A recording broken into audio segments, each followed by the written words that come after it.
تمہارے کاروبار سے خوب. اوقات نماز. اب تک ہماری گفتگو ہوئی نماز کے موضوع میں، اور سابقہ گفتگو کا موضوع تھا روزانہ کی واجب نمازیں، یعنی یومیہ نمازیں کہ جن کی تعداد ہم نے بیان کی کہ رکعات کی تعداد 17 ہے، اور اوقات کے اعتبار سے اگر نمازوں کو تقسیم کیا جائے تو کہا جاتا ہے 5 نمازیں. 2 رکعت فجر کی، 4 رکعت ظہر کی، 4 رکعت عصر کی، 3 رکعت مغرب کی اور 4 رکعت عشاء کی. اور سفر میں 4 رکعتی نمازیں 2 ہو جاتی ہیں. ان کا مسئلہ انشاءاللہ تفصیل سے دوبارہ بیان ہوگا. اس وقت ہماری گفتگو کا موضوع ہے اوقات نماز. توضیح مسائل کی ترتیب کے اعتبار سے پہلے مرحلے میں جس نماز کا ذکر کیا جاتا ہے وہ ہے ظہر کی نماز. ممکن ہے کوئی کہے کہ دن کی ابتدا فجر سے ہوتی ہے، لیکن توضیح مسائل کی ترتیب کے اعتبار سے ظہر پہلے ہے، اور اس کی وجہ یہ ہے کہ دن شروع ہوتا ہے سورج نکلنے کے بعد سے، لہٰذا سورج نکلنے کے بعد جو پہلی نماز واجب ہوتی ہے وہ ہے ظہر کی. ظہر کی نماز کا وقت کیا ہے؟ تو اگر بہت ہی اختصار کے ساتھ کہا جائے تو کہا جائے گا زوال آفتاب، یعنی جب سورج نیچے کی جانب آنا شروع ہو. سورج نیچے کی جانب آنا شروع ہو، اس کے کیا معنی ہے؟ اب یہاں پر تصور کریں کہ یہ مشرق ہے اور یہ مغرب ہے. مشرق سے جب سورج نکلا، اب یہاں پر اس جانب بھی توجہ رہے کہ یہ بھی کہا جا سکتا ہے کہ جب زمین ایسے حرکت کرے کہ سورج نکلتا ہوا لگے، وہ کہ حقیقت یہی ہے کہ سورج نہیں نکلتا ہے بلکہ زمین اپنی گردش کے دوران اس جگہ پہنچتی ہے کہ جس کے بعد ہمیں یہ لگتا ہے کہ اب سورج نکل رہا ہے، لیکن در حقیقت سورج اپنی جگہ پر ہے، زمین گردش کر رہی ہے. لیکن عام پبلک اور تمام دنیا میں جو محاوروں میں اور لغت میں استعمال ہوتا ہے جملہ وہ یہی ہے طلوع آفتاب یعنی سن رائز، غروب آفتاب یعنی سن سیٹ. تو ہم گفتگو کر رہے ہیں اسی عرف کے مطابق، نہ اس کے مطابق کہ جس کا ذکر سائنس میں کیا جاتا ہے.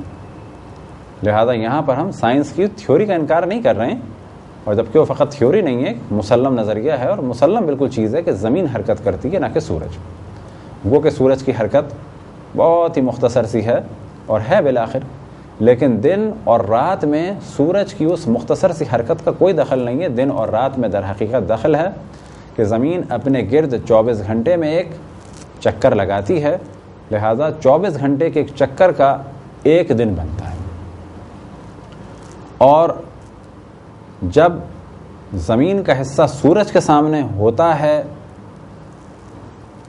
یا بالفاظ دیگر جب زمین کا وہ حصہ سورج کے سامنے آنا شروع کرتا ہے، یہاں تک کہ گردش کرتے ہوئے وہ حصہ سورج کے سامنے سے چلا جائے، تو اس پورے آنے اور جانے کے وقت کو کہا جاتا ہے کہ اس حصے کا یہ دن تھا اور اب رات شروع ہو گئی. نماز ظہر کا وقت ہے زوال آفتاب. اب زوال آفتاب سمجھنے کے لیے اس چیز کو سمجھ لیں کہ یہ ہے مشرق، فرض کریں یہ ہے مغرب. مشرق سے اگر سورج نکلا تو تدریجاً ہمیں محسوس ہوگا کہ سورج اوپر کی جانب آ گیا. بالکل سورج جب سب سے زیادہ بلند مقام پر پہنچ جائے، اور سب سے زیادہ بلند مقام پر پہنچنے کے بعد جب وہ نیچے کی جانب آنا شروع کرے، تو جیسے ہی وہ نیچے آنا شروع ہوگا تو اس وقت کے لیے کہا جاتا ہے کہ یہ ہے وقت کس چیز کا؟ زوال آفتاب کا. اور یہی زوال آفتاب کا وقت ہے کہ جسے قرآن میں کہا گیا دلوک کے شمس، کہ شمس کو اب دلوک یعنی زوال ہو رہا ہے، یہ نیچے کی جانب آ رہا ہے. اب یہ بھی بات واضح رہے کہ زمین کا فقط ایک مشرق نہیں ہے اور زمین کا فقط ایک مغرب نہیں ہے. سورج ہمیشہ اس طرح سے نکل کے اوپر اور پھر نیچے کی جانب نہیں جاتا. کبھی سورج اس طرح سے گردش کرتا ہے، کبھی سورج بالکل اوپر سے گردش کرتا ہے، کبھی سورج بالکل اس طرح نیچے سے جاتا ہے. مختلف علاقوں میں مختلف کیفیات ہیں. بس عام طور پہ یہی کہا جاتا ہے کہ جب سورج بالکل سر پر ہو، اور جیسے ہی نیچے کی جانب جائے تو یہ کہلائے گا زوال، لیکن سورج ہمیشہ سر پہ نہیں ہوتا، یہ ذہن میں رکھیں۔ اسی وجہ سے فقہ میں کہا جاتا ہے کہ جب سورج اپنی انتہائی بلندی کو پہنچ جائے، اب یہ بلندی یہاں بھی ہو سکتی ہے اور یہ بلندی یہاں بھی ہو سکتی ہے اور یہ بلندی ذرا یہاں بھی ہو سکتی ہے، اگر زمین کو آپ گول تصور کرتے ہوئے جب دیکھیں تو بلندی یہاں بھی ہے، یہاں بھی ہے اور یہاں بھی ہے۔ بعض ایام میں سورج اس طرح سے جاتا ہے، بعض ایام میں سورج اس طرح سے جاتا ہے اور بعض ایام میں سورج اس طرح سے بالکل اوپر سے جاتا ہے۔ پس سورج جب طلوع ہوتا ہے تو کہا جاتا ہے سن رائز اور سورج طلوع ہو گیا، اور جب غروب ہوتا ہے تو سن سیٹ یعنی سورج غروب ہو گیا۔ ان دونوں کے درمیان جو انتہائی بلندی ہے، سن رائز اور سن سیٹ کے درمیان کا اگر آپ وقت نکالیں گے تو کہا جائے گا کہ یہ ظہر کا بالکل اول وقت ہے۔ بس سورج جب انتہائی بلندی کو پہنچنے کے بعد جب نیچے کی جانب آنا شروع ہوا تو یہ ہے اول ظہر۔ کب تک؟ غروب تک، غروب تک اس کا وقت ہے۔ ایک اہم بحث کہ جو شیعہ اور سنی مکاتب فکر کے درمیان ہے وہ یہ کہ آیا ظہر اور عصر کا ایک وقت ہے یا الگ الگ؟ تو یہاں پہلے مرحلے میں اپنا نظریہ بیان کریں کہ جو مذہب حقہ شیعہ اثنا عشریہ کا ہے، جو پیروکاران قرآن اور اہل بیت علیہم السلام کا ہے، وہ یہ کہ قرآن کے مطابق نماز ظہر اور عصر کا ایک ہی وقت ہے، اور اسی طریقے سے رسول اللہ صلی اللہ علیہ وسلم سے جو روایات نقل ہوئیں کتب اہل سنت میں بھی، صحیح بخاری ہو یا صحیح مسلم یا ان کے علاوہ دیگر صحیح، اور اسی طریقے سے کتب اہل تشیع میں بھی جو روایتیں نقل ہوئی ہیں ان سے بالکل واضح محسوس ہوتا ہے کہ نماز ظہر اور عصر کا ایک وقت ہے، مشترک وقت ہے۔ وہ مشترک وقت کیا ہے؟ زوال آفتاب سے لے کے غروب آفتاب تک۔ زوال آفتاب کے فوراً بعد جو 4 رکعت کا وقت ہے یہ ہے مخصوص ظہر کا، اس وقت عصر نہیں ہو سکتی۔ فرض کریں کہ سورج غروب ہو رہا ہے 7 بجے، تو 7 بجنے سے جو 4 رکعت کا وقت آخری ہے یہ مخصوص ہے عصر کا۔ ان دونوں کے درمیان جو ٹائم ہے یہ مشترک ہے ظہر کا بھی اور عصر کا بھی۔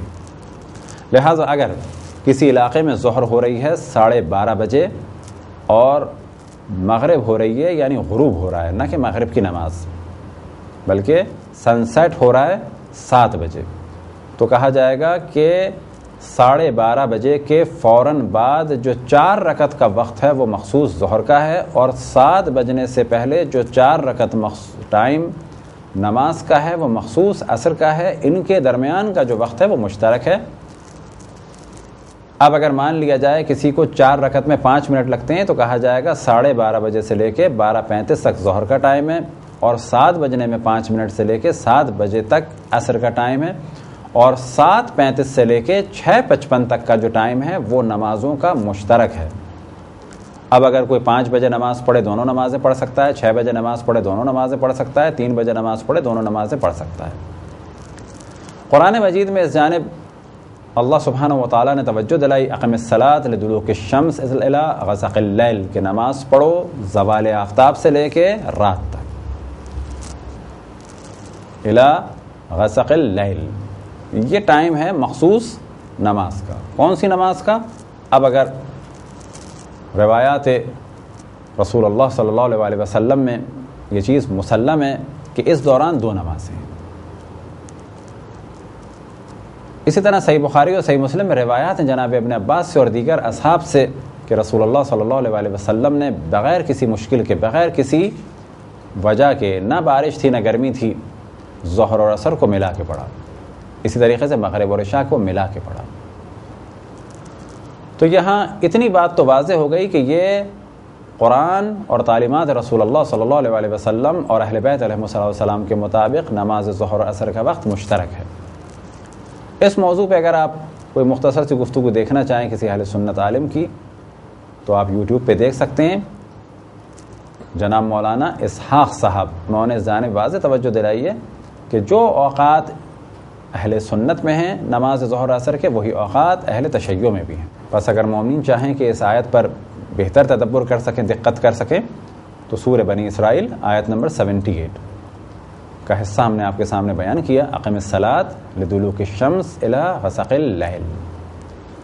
ان آیات کے اوپر انشاءاللہ تفصیل سے گفتگو کریں گے، لیکن اس وقت ہمارا موضوع ہے فقہی اعتبار سے جتنی ضرورت تھی وہ بیان کیا. انشاءاللہ اسی نشست میں آیات پر آخر میں ایک تفصیل سے گفتگو ہوگی جس میں فجر کا بھی ذکر ہو جائے، ظہر و عصر کا بھی ذکر ہو، اور مغرب اور عشاء کا بھی ذکر ہو. جب بھی نماز ظہر کو پہچاننے سے متعلق مسائل پر آپ توجہ کریں تو وہاں پر آپ کو ایک لفظ ملے گا، وہ ہے شاخص. شاخص کہتے ہیں اس لکڑی یا سیدھی چیز کو، چاہے وہ لوہے کی ہو، چاہے وہ لکڑی کی ہو، چاہے کسی اور چیز کی ہو، جس کے ذریعے سے زوال کو پہچانا جائے. پہلے بھی ہم نے توجہ دلائی کہ جب سورج طلوع ہوتا ہے مشرق کی جانب سے اور جب انتہائی بلندی پر پہنچ جائے اور اس کے بعد جب نیچے آنا شروع کرے تو اس نیچے آنے کو کہا جاتا ہے زوال الشمس، یعنی سورج کو زوال ہو رہا ہے. اب دوبارہ اس چیز کی جانب توجہ رکھیں کہ اگر سورج مشرق سے نکل رہا ہے اور تدریجاً بلند ہو رہا ہے تو اس بلند ہونے کو کہا جائے گا عروج الشمس، کہ سورج بلند ہو رہا ہے. اب جب انتہائی بلندی پر پہنچ جائے گا تو اس کے بعد غروب ہونا شروع ہوگا اور اس غروب ہونے کو کہا جائے گا زوال. اب یہ نیچے کی جانب آ رہا ہے، یا بالفاظ دیگر مغرب کی جانب بڑھ رہا ہے. گو کہ یہ غروب نہیں ہوا لیکن غرب کی جانب یعنی مغرب کی جانب بڑھ رہا ہے، اور اسی بڑھنے کو اور نیچے آنے کو کہا جائے گا زوال الشمس. اس جانب سے پہلے بھی توجہ دلائی. اب اگر ایک سیدھی لکڑی لگا دی جائے اور سورج جب بلند ہوگا مغرب مشرق کی جانب سے تو اس کا سایہ اس جانب پڑے گا، اور جب سورج بالکل اوپر آ جائے گا تو اس کا سایہ ختم ہو جائے گا. یہ اس وقت ہے کہ جب سورج بالکل 90 ڈگری پر ہو، یعنی بالکل اوپر ہو، اور پورے سال ایسا نہیں ہوتا ہے. لہذا بعض دفعہ لوگ شاخص لگانے کی کوشش کرتے ہیں اور بعد میں کہتے ہیں کہ اس طرح سے شاخص سے ظہر کو پہچانیں. گو کہ توضیح المسائل میں شاخص کے بارے میں جب لکھا ہے تو عام طور پر وہ چیز یعنی سایہ اس جانب پڑا اور تدریجاً جب سورج بلند ہو گیا تو سایہ ختم ہو گیا. اب جیسے ہی سورج اس جانب آئے گا اور سایہ اس جانب پڑے گا تو اس وقت کہا جائے گا یہ زوال ہو گیا. لیکن عام ایام میں کہ جب سورج بالکل شاخص کے اوپر نہ ہو تو عام طور پہ یا وہ ادھر ہوتا ہے یا وہ ادھر ہوتا ہے. تو ایسے ایام میں کہا جائے گا کہ جب سورج طلوع ہوا اور تدریجاً سایہ اس جانب پڑا تو بعد میں سایہ ختم نہیں ہوتا ہے، بلکہ جب سورج اس جانب آتا ہے تو بجائے سایہ ختم ہونے کے وہ سایہ اس جانب ہو جاتا ہے. یعنی پہلے سورج ادھر ہے، سایہ ادھر پڑ رہا ہے، جب سورج بالکل بلندی پر آ گیا تو ادھر سایہ پڑنے کے بجائے اس جانب پڑے گا. اب جیسے ہی سایہ سب سے کم حد میں پہنچے اور اس کے بعد دوبارہ بڑھنے لگے تو اب کہا جائے گا یہ زوال ہو گیا. تو یہ تو تھی مختصر سی گفتگو وقت کے بارے میں، اور ساتھ ہی پہلے توجہ دلائی کہ شیعہ اور سنی میں کسی قسم کا کوئی اختلاف نہیں ہے نماز ظہر اور عصر کے اس موضوع میں کہ دونوں نمازوں کا وقت مشترک ہے. قرآن سے بھی یہ چیز ثابت ہے اور احادیث اہل سنت سے بھی یہ چیز ثابت ہے. بعد میں فقہاء اہل سنت نے اس چیز میں اپنے نظریات کو پیش کیا اور نتیجہ یہ ہوا کہ نماز ظہر عصر کا ایک خاص وقت معین ہو گیا برادران اہل سنت میں. اب کچھ مسائل فقہی بیان ہوں کہ جن کا تعلق ہے نماز ظہر و عصر سے. تو پہلا مسئلہ یہ کہ نماز ظہر و عصر کا وقت مشترک ہے. فرض کریں کہ زوال ہوا 12:30 بجے اور غروب ہو رہا ہے سورج تقریباً 7:30 بجے. تو 12:30 بجے کے فوراً بعد جو 4 رکعت کا وقت ہے وہ مخصوص ہے نماز ظہر کا. اسی طریقے سے 7:30 بجے سے پہلے 4 رکعت کا وقت مخصوص ہے نماز عصر کا. اور اگر کوئی قصر نماز پڑھتا ہے تو اسی مثال میں کہا جائے گا کہ 12:30 بجے کے بعد 2 رکعت کا وقت مخصوص ہے ظہر کا، اور 2 رکعت 7:30 بجے سے پہلے وقت ہے عصر کا. ان دونوں کے درمیان جو وقت ہے وہ مشترک ہے. لیکن ترتیب ضروری ہے، پہلے ظہر پڑھنی پڑے گی اور بعد میں عصر پڑھنی پڑے گی۔ اب اگر کوئی جان بوجھ کے پہلے عصر کی نماز کی نیت کرے تو اس کی یہ نماز باطل ہوگی، اور اگر یہ پوری نماز پڑھ لے تو اس کے بعد اسے ظہر کی نماز پڑھنی ہوگی اور بعد میں عصر کی نماز پڑھنی ہوگی۔ یہ جب ہے کہ جب وہ جان بوجھ کے نیت کرے۔ اگر کوئی شخص نماز عصر میں مصروف ہو جائے اور دوران نماز اسے یاد آئے کہ میں نے ظہر کی نماز نہیں پڑھی ہے، تو اس پر لازم ہے کہ یہ اس نماز کو جو پڑھ رہا ہے اسے ظہر کی نماز کی نیت سے انجام دے، اور اسی طریقے سے جو پڑھ چکا ہے یعنی 2 رکعت اگر پڑھ چکا ہے اسے ظہر کی نماز سمجھے، اور جو 2 رکعت پڑھے گا اسے عصر کی نیت سے پڑھے، تو یہ 4 رکعت نماز اس کی ظہر کی مانی جائیں گی۔ اب اسے 4 رکعت نماز پڑھنی ہوگی عصر کی نیت سے۔ اگر غروب سے کچھ ہی دیر پہلے کسی شخص کی آنکھ کھلے، اگر وہ دونوں نمازیں پڑھ سکتا ہو تو لازم ہے کہ ظہر بھی پڑھے اور عصر بھی پڑھے، لیکن فرض یہ کریں کہ فقط 4 رکعت نماز کا وقت باقی ہے۔ اب یہاں پر اس جانب توجہ رہے کہ جب بھی آخر وقت میں نماز پڑھنا ہو تو انسان مستحبات کو ترک کرے، کیونکہ ایسے مستحبات کہ جس کی وجہ سے نماز قضا ہو جائے قطعاً جائز نہیں۔ فرض کریں کسی کے پاس 10 منٹ ہیں اور وہ بغیر مستحبات کے دونوں نمازیں پڑھ سکتا ہے، تو اس پہ لازم ہے کہ ظہر پہلے پڑھے اور بعد میں عصر پڑھے۔ لیکن فرض یہ کر لیں کسی کے پاس فقط 3 منٹ باقی بچیں اور سورج غروب ہونے والا ہے، تو اس پر لازم ہے کہ یہ فقط اب عصر کی نماز پڑھے، کیونکہ 2 نمازیں پڑھنے کا اس کے پاس ٹائم نہیں ہے۔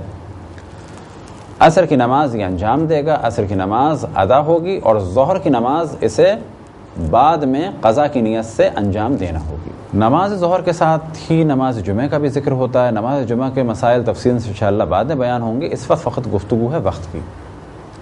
نماز جمعہ واجب تخیری ہے، یعنی اگر کوئی جمعہ کی نماز پڑھ لے، یعنی اگر جمعہ کے دن جمعہ کی نماز وہ پڑھ لے تو ظہر اس پر واجب نہیں، لیکن ہر صورت میں بہتر ہے کہ ظہر کی نماز کو بھی قربتاً الی اللہ انجام دے، یعنی جمعہ کی نماز بھی پڑھے اور بعد میں ظہر کی نماز بھی فرادہ پڑھے۔ یہ جو ہمارے معاشرے میں بعض جگہ ایک روش ہو گئی ہے کہ 1:30 بجے جمعہ کی نماز ہوگی یا 2 بجے جمعہ کی نماز ہوگی، تو یہ ذہن میں رکھیں کہ مختلف علاقوں میں زوال کا وقت مختلف ہے۔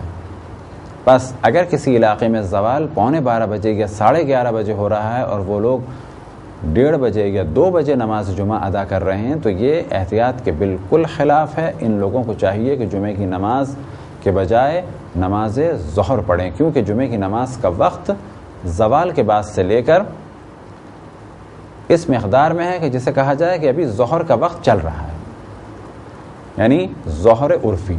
اب ممکن ہے کوئی کہے کہ آپ پہلی گفتگو میں کہہ چکے ہیں کہ ظہر کا وقت طویل ہے، تو کہا جائے گا کہ وہ ظہر شرعی ہے، یعنی شرعی اعتبار سے ظہر کی نماز کب تک پڑھی جا سکتی ہے، وہ گفتگو تھی اس موضوع میں۔ جمعہ کا وقت ہے ظہر عرفی تک، یعنی جنرل پبلک جب تک کہے کہ اس وقت ظہر ہے، بس اس وقت۔ اب اسے واضح کرنے کے لیے ایک اور مثال آپ کو دیتے ہیں۔ فرض کریں ہم کہتے ہیں صبح کی نماز۔ اب ہمارے ذہن میں ممکن ہے سوال آئے کہ صبح آفس بھی جانا ہے، صبح اسکول بھی جانا ہے اور صبح نماز بھی پڑھنی ہے، کیا صبح نماز کا وقت اور صبح اسکول جانے کا وقت دونوں ایک ہیں؟ کہا جائے گا نہیں۔ نماز کے لیے جو وقت ہے اسے کہا جائے گا ظہر شرعی، اور فجر کی نماز کے لیے جو وقت ہے اسے کہا جائے گا فجر شرعی۔ لیکن آفس جانے کا جو وقت ہے وہ صبح ہے، لیکن وہ صبح شرعی نہیں ہے، بلکہ کیا ہے؟ صبح عرفی۔ اب یہ صبح عرفی کب تک رہتی ہے؟ 10 بجے تک رہتی ہے، لہذا عام طور پہ لوگ کیا کہتے ہیں؟ 10 بجے صبح آئیں گے۔ مثال کے طور پہ کسی کہتا ہے کہ میں آپ سے کل ملوں گا کتنے بجے؟ صبح 10 بجے۔